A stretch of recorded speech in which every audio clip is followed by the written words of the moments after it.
नांदेड ग्रामीण polytechnic college विद्यार्थ्यांच्या भविष्यासोबत खेळत असल्याचा आरोप कॉलेजच्या विद्यार्थ्यांनी केलाय। विविध समस्यांच्या अनुषंगाने विद्यार्थ्यांनी संस्था चालकांना धारेवर धरत संताप व्यक्त केला। ग्रामीण पॉलिटेक्निक कॉलेज अंतर्गत BMLT व BMIT या पदवीच्या विद्यार्थ्यांना शैक्षणिक वर्ष पूर्ण होऊन सुद्धा 2020-21च्या बॅचेसपासून विद्यार्थ्यांना शैक्षणिक पात्रता प्रमाणपत्र अद्यापही देण्यात आले नसल्याचा आरोप विद्यार्थ्यांच्या वतीने करण्यात आलाय। कॉलेज प्रशासन गेली 4 वर्ष झाली विद्यार्थ्यांकडून दुप्पट फीस वसूल करत असल्याचाही आरोप करत या प्रकरणाची सखोल चौकशी करून विद्यार्थ्यांच्या भविष्यासोबत खेळत असलेल्या विद्यालयाची मान्यता रद्द करण्यात यावी अशी मागणी विद्यार्थ्यांच्या वतीने करण्यात आली आहे। माझं नाव साक्षी वाघमारे आहे। मी BMIT 3rd इयरला आहे। तर आम्ही त्या कॉलेजमध्ये आहोत, पण तिथे आम्हाला एक तर जास्तीची फीस घेत आहेत। जी ग्रामीण पॉलिटेक्निक कॉलेज, तिथे आम्हाला 30,000 फीस आहे आमच्या ज्युनियर्सला आणि सिनियर्सला, पण आमच्याकडून 40,000 फीस घेत आहेत। आणि फीस तर घेत आहेत, पण आम्हाला प्रॅक्टिससाठी कुठेच आम्हाला प्रॅक्टिकल जे आहेत आम्हाला हॉस्पिटलला पाठवतात, पण ते कुठेच पाठवत पण नाही आहेत, कुठल्या हॉस्पिटलला बोलत नाही आहेत, आम्हाला कुठे हॉस्पिटल अवेलेबल नाही करून देत आहेत।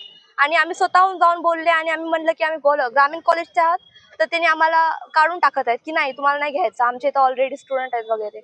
त्यांनी काहीच अवेलेबल पण करून देत नाही आहेत आणि हे नको तिथे ड्यूज काढत असतात।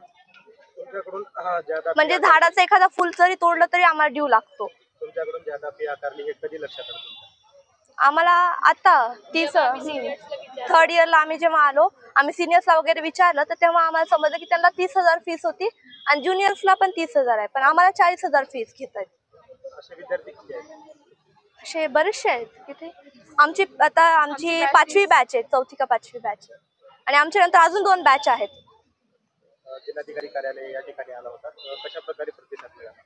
सरांनी बोलले आमच्याशी, जिल्हाधिकारी सरांनी प्रॉब्लेम्स आमचे सगळे नोट करून घेतलेत आणि आम्हाला सहमती दिली आहे तशी करतील म्हणून। माझं नाव माधव कुदलवाड। या कॉलेजमध्ये फर्स्ट बॅच आहे आमची, पासआउट झालेली। पासआउट होऊन पण 2 वर्ष झालेली आहे आमचा, आणि रजिस्ट्रेशन नंबर नाही मिळालेला आहे। कुठे पण गव्हर्नमेंटला फॉर्म भरते वेळेस रजिस्ट्रेशन नंबर नाही तर काही पण होत नाही। घरचे एक वेळेस या कॉलेजमध्ये आमची फीस भरायला 1 महिना 5 ते 10 दिवस लेट झाल्यावर एक्झाम मध्ये बसू दिली नव्हती, एक्झाम मधून बाहेर काढली होती आम्हाला।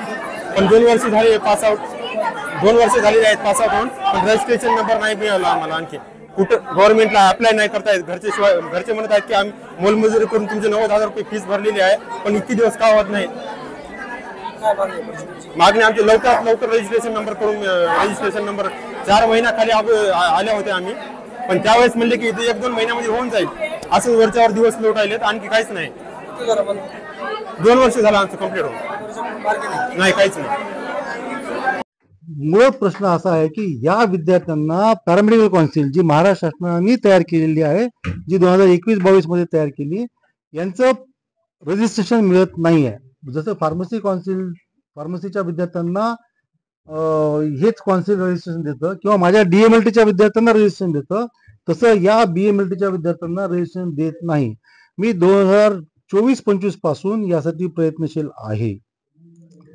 त्यासाठी आवश्यक सगळ्या बाबी आम्ही पूर्तता केल्यात। आताही माझा कर्मचारी आपल्या ॲफिलिएशनसाठी, आपल्या रजिस्ट्रेशनसाठी मुंबईत आहे, आणि मी मागच्या वेळेस हे पालक लोक माझ्याकडे आले होते, हेच विद्यार्थी सगळे होते।